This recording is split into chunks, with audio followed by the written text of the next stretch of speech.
The skincare industry has expanded so much over the last few years. I'm sure you've all noticed like the abundance of different opinions and like experts that are around now. And that includes just a lot of skincare like community discussion from regular people, whether it be on forums, Instagram, or randoms like me on YouTube. Now, I've been buying skincare and like very heavily interested in the topic of skincare products for a really long time, like long before social media started. So I've got this list of 18 things kind of like as observations that I think in many ways have actually damaged the perception of the industry, or at least the perception of the industry that I have. And just to preface this, a bit of a disclaimer, this is of course all just my opinion, my assessment as somebody that's a consumer. And of course, some people would consider me an influencer. I don't like that title because that's not why I started, that's not why I popped up on social media. I just really wanted to engage with people on the topic of skincare. But I understand that puts me in this position where it can seem a little bit hypocritical when I discuss these things, but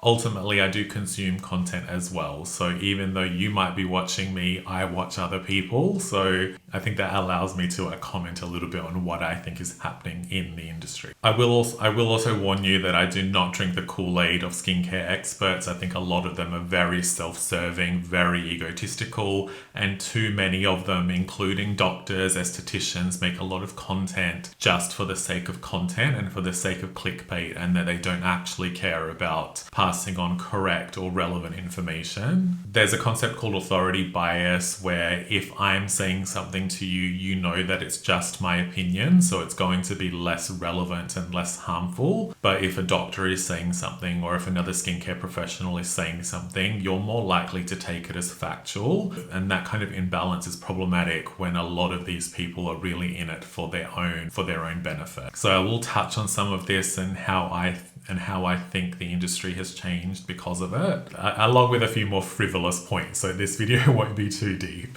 One of my main philosophies is that the skincare industry is actually consumer territory. It's supposed to be quite easy to navigate. You're supposed to be able to go into a store and just pick up and buy what smells nice to you, what looks nice to you, what you feel like you want to try. But some of that whimsy and enjoyment has been stripped. I think this inclusion of an overwhelming amount of messaging regarding like injectables and lasers and needling has sort of shifted things, where there's like this illusion that those things aren't a business, but clinical procedures are just as much of a business as the actual skincare industry. So just to summarize all that, this video is 18 things that I've observed that I think are ultimately bad. So I'll start with the big one, and that's number one. And I think that plastic surgeons and dermatologists have actually damaged the perception of beauty, and in many ways are now starting to encourage a distorted and somewhat dystopian reality. These skincare professionals talk about needling and fillers and Botox and lasers and facelifts and all of the above as if it's nothing, as if that's supposed to be extremely normal, as if it's supposed to be part of your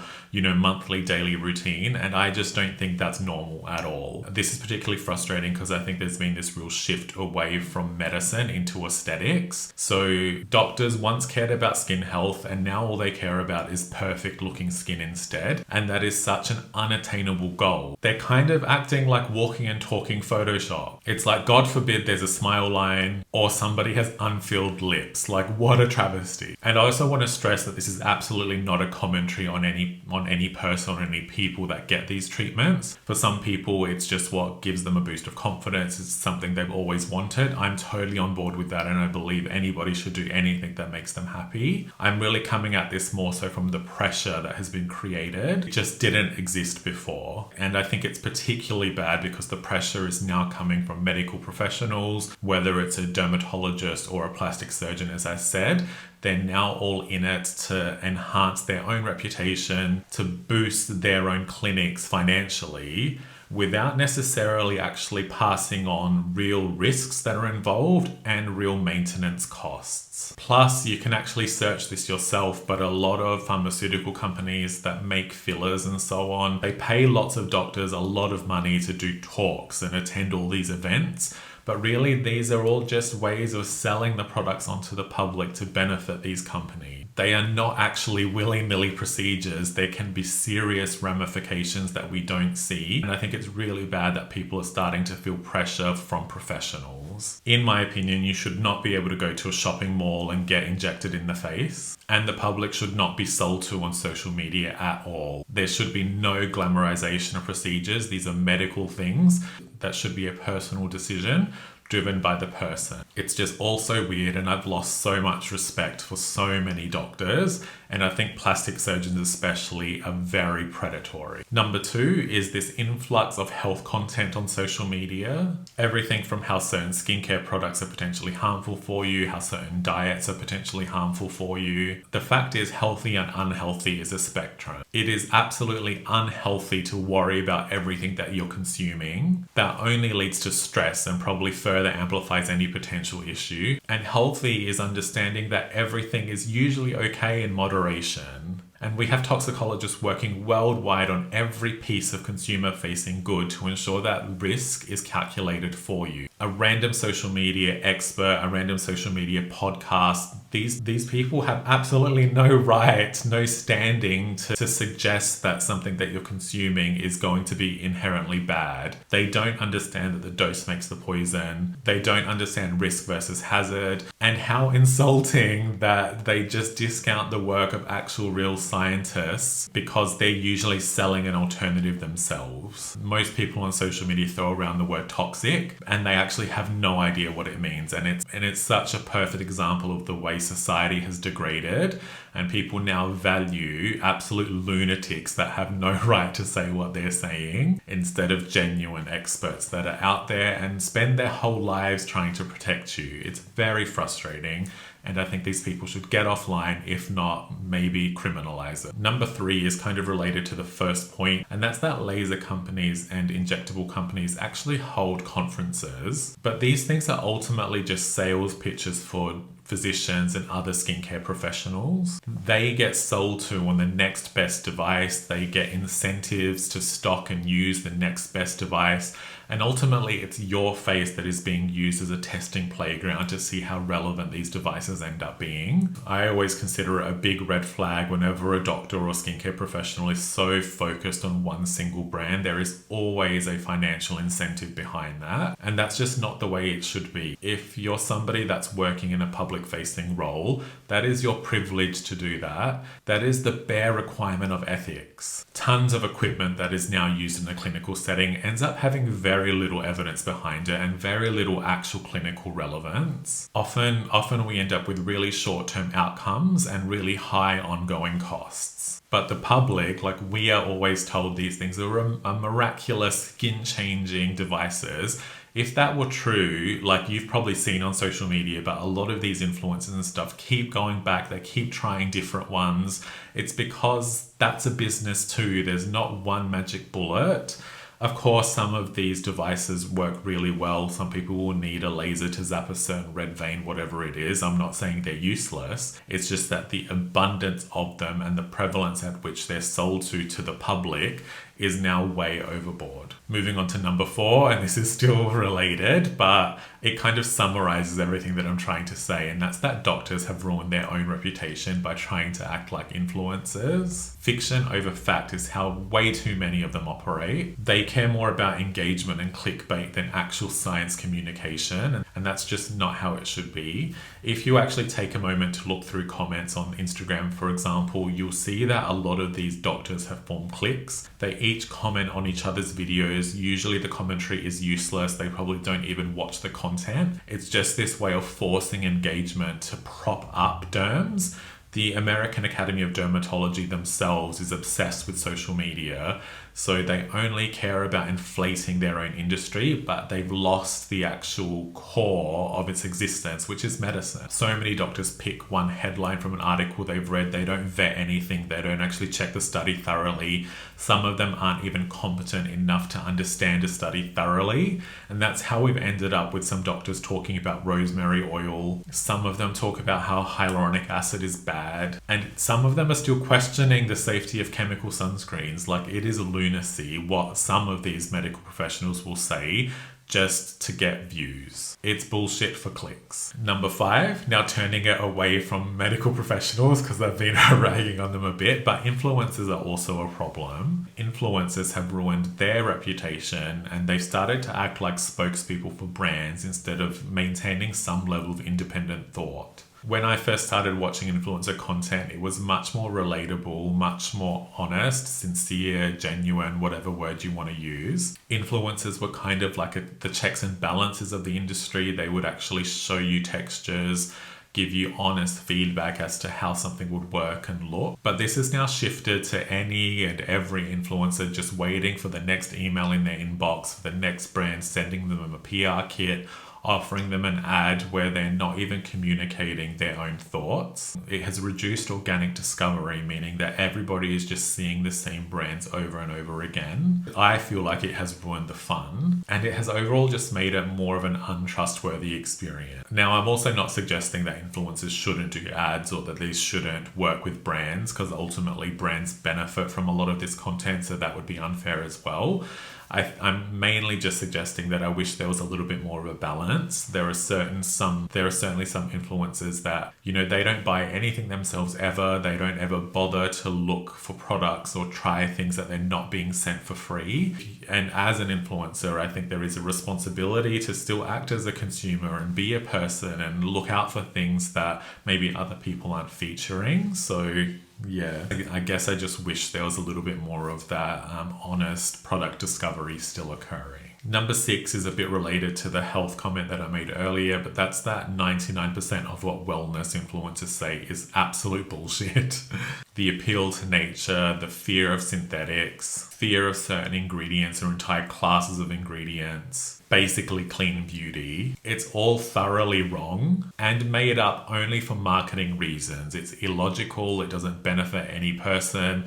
It doesn't even benefit the industry itself. It's just very short-sighted and truly incompetent from a marketing perspective. We all know clean beauty has kind of taken over the industry, and I think it has resulted in worse products now than what we've had before. You can even just tell from something basic like the expiry dates are so much shorter now. The period after opening, some products are down to 3 months. When you take away ingredients that are actually functional because someone one day decided that they are bad for you, then we actually end up with products that are actually bad for us because they're then using ingredients that have much less testing, much less efficacy data, and much less historical use. So yes, I think the wellness industry is actually the toxic industry. Number 7 surrounds skincare releases feeling a little bit boring. There seems to be a lot of repetition, but part of this is because the industry has stripped itself of variety. They've all decided that they want to be clean beauty, as I said earlier, or they've all decided that they want to be clinical and derm friendly and blah blah blah. That means that we've lost sort of fragrance identity, we've lost colors, and these things are actually super significant in creating points of difference and even loyalty with brands. Everything now smells like nothing, or it smells like Play-Doh. The textures are also similar, the ingredients overlap. It's just a copy paste. So of course the fun is gone because the industry has decided to take out the fun. This is actually what has pushed me into luxury skincare. They're a bit less afraid to offer some level of variety. Number 8 is, this is kind of around the whole sustainability angle, but nobody actually wants waterless skincare. This tried to take off at some point. We were seeing a few more of these solid serums in like bars and that kind of thing. But the problem is, if not water, then brands usually have to use oil. So everything ends up feeling slimy, oily and gross. And many skincare ingredients are water soluble. So then it further limits the ingredients that we're able to see. So leave the water in there, leave the water alone. Not a fan of oil taking over. Number 9, also kind of on the sustainability angle, is refill systems. I hate them. I've just got one here, which is a Murad product, and then I don't mean to isolate them specifically, but it's just so clunky and chunky. There's so much extra material. Like, this part here is pointless. I genuinely can't see how this was a logical evolution of product design. It makes no sense to me. Brands should have been focused on just making the initial components small. Plus, if you've looked into this much, it seems like people actually have to buy the refill a lot more times than you'd expect to actually offset the carbon footprint of the initial larger refill component. And I just don't think that's happening in reality. Nobody's that brand loyal anymore. Many of us tend to chomp and change. There are probably some key true cult favorite products that have a really high repurchase rate. Maybe in those cases a refill system like that works. But for the general product, until something has actually established itself as a long-standing favorite, just work to make the initial component smaller, lighter, easier to travel and ship. Probably the one exception to this is maybe high volume things. So I can see some logical benefit to those pouches for cleansers and body washes, for example. But otherwise, these small serum refills, just entirely useless. Number 10 is denatured alcohol. Denatured alcohol is an amazing skincare ingredient, and I'm really pissed off at everybody, I guess mainly Paula's Choice, but any brand that has decided to demonize alcohol. It is not automatically drying. It is just another ingredient that can be worked with thoughtfully. It's always part of a bigger picture. It would never be used in isolation in a skincare product. And alcohol is just able to deliver a certain viscosity and a certain texture that really no other ingredient can emulate. It also allows for more efficient dry down, more efficient spreading, and even more efficient ingredient penetration.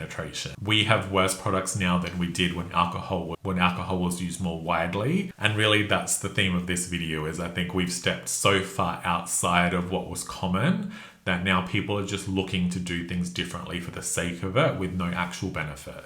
Moving on to number 11 is that most people arbitrarily blame ingredients for their skin problems or skin reactions. The truth is most ingredients come in different grades, in different formats, with different encapsulation, with different molecular weights, just different inherent functionality. So even if something reads the same on an INCI list, it's really hard for a consumer to know if that's the same ingredient that's in all of the other products that they're looking at. This is especially true for things like silicones and humectants, for example, even thickeners and preservatives. There are so many different types of this available under the same INCI name. You would never know what's actually causing your problem. So narrowing down a list of problem ingredients is often useless. Remember that correlation doesn't equal causation. So although it's entirely possible that a single product is causing an issue for you, that doesn't mean that there's then a blanket issue across the board, because even a very minor adjustment in the dose or the included percentage of an ingredient can have monumental changes as to how your skin will tolerate it. Number 12, and this is something that I see from a lot of estheticians, for example, but there's actually no such thing as an evidence-based skincare routine. That's just marketing language. You can pretty much find evidence for anything. There is no inherently best routine. There is no inherently best product. It's very individual, and there are a million factors that influence how something will work on somebody's skin,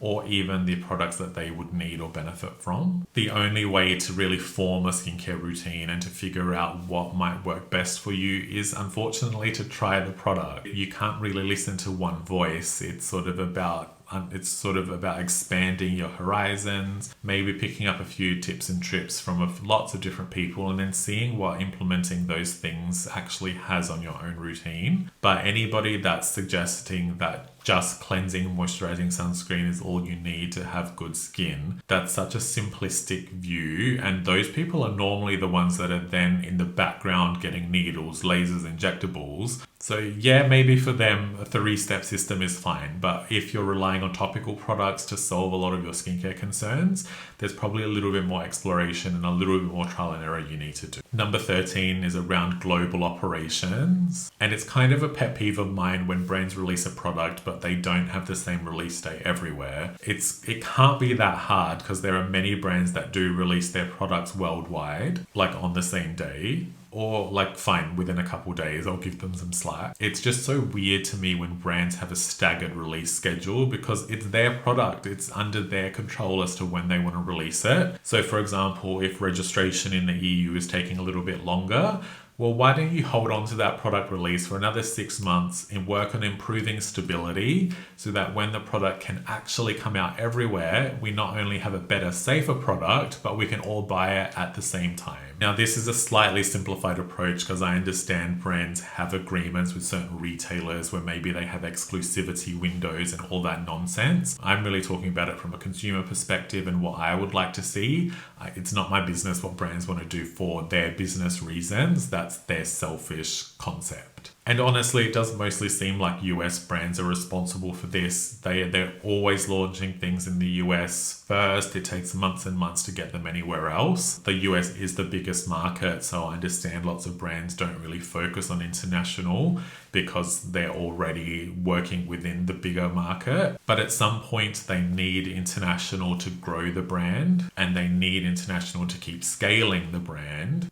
So why not treat us all the same from the start, and then we can all be a happy family instead of being the second cousin. Number 14 is that retailers need to do a much better job of vetting which brands they want to stock. As an example, Mecca here in Australia, I think Nordstrom in the US, they stock Dr. Lara Devgan, which as I've discussed before, I'm pretty sure, or allegedly, is a white label brand. I have no interest in spending luxury dollars on a brand that can't be bothered to formulate original products. And I think by retailers stocking these brands that don't create their products from scratch, it's a level of disrespect. And I think it erodes the trust that I have in a retailer being competent in actually curating the brands they want to sell. While I don't think there's any legal requirement for brands to notify retailers if it's white label, I find it really hard to believe that retailers don't know that information already. They just don't care. Number 15 is around pricing, and that really high prices are not automatically a flex or don't automatically mean a product is good. But dupes are also definitely not a flex. So the bottom of the barrel pricing is also crap. Personally, I value original formulations. I don't always know because, as I said, brands don't ever tell you if they're copying someone or if it's white label, where they bought an existing formula. So I'm trying my best to navigate through original formulations, and that often means slightly higher pricing than what you might find from a dupe brand. It doesn't necessarily mean luxury, but somewhere in the middle, whatever it is for originality, that is what I want to see more of. Having said that, there are some stupid examples like Dr. Barbara Sturm, who sells like a hyaluronic acid serum for hundreds of dollars. That is an example of a low effort product design with a really high price. And in the same way that I hate dupes, I also hate low effort, high price. Number 16 is that pandering to TikTok is extremely short-sighted. It might be good for brands in the immediate future to raise their brand awareness and of course to gain sales. But I think this obsession with the fast-paced nature and really the hollow nature of TikTok, that has all shifted the desire for quality and the desire for true value, I think, to an irreparable level. TikTok encourages the cheapest option ever with no regard for originality. The skincare industry has become a fast fashion industry because of TikTok. We have less originality, less shelf life, less general stability. Everything is about copying each other. It's just destroyed vision and destroyed purpose. And this leads me to number 17, in that brands have lost this desire to cultivate loyalty. They no longer care about brand identity. They see what's popular. They just copy each other, same ingredient profile. They try and emulate the exact same textures. And a lot of them even try and copy the exact same packaging design. Even though some of these things aren't technically dupes, they're close enough to where these brands aren't really developing anything themselves. There is actually no conviction and there is no true philosophy in what these products are doing or the purpose or intent. Too many brands now are just trend chasing. And that means that we as consumers have no reason to buy from that brand exclusively in the long term. And last one is surrounding, I guess, skincare results and efficacy.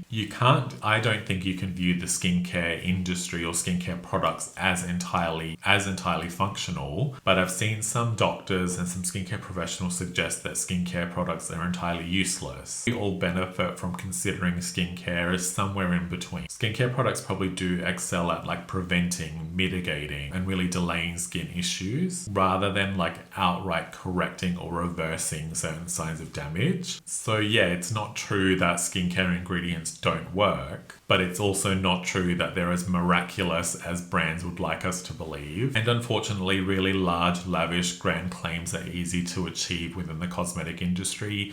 You don't actually need that much substantiation.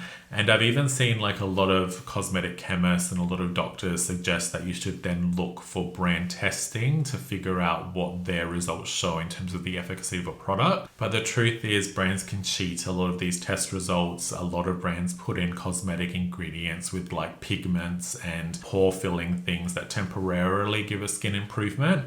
And that might make their test results look really good, but that doesn't actually mean that the ingredients of that product is having a long-term effect. But the way I see it truly is that even small improvements using any skincare product is a huge win. We have a lot of things going on like in the environment, extrinsic things, and even intrinsic issues that over time develop and keep developing. So if skincare products are doing anything to soften the blow of these effects, then that is really their intended purpose. I started off this video discussing how the idea of skin health has really been replaced with this obsession with perfect looking skin and Photoshop features. That's not my skincare philosophy at all. I just care. The reason I love skincare, the reason I use it, the reason I'm obsessed with the skincare industry is that I care about my skin being looked after and supported. And of course, I'm trying to fight off acne and breakouts.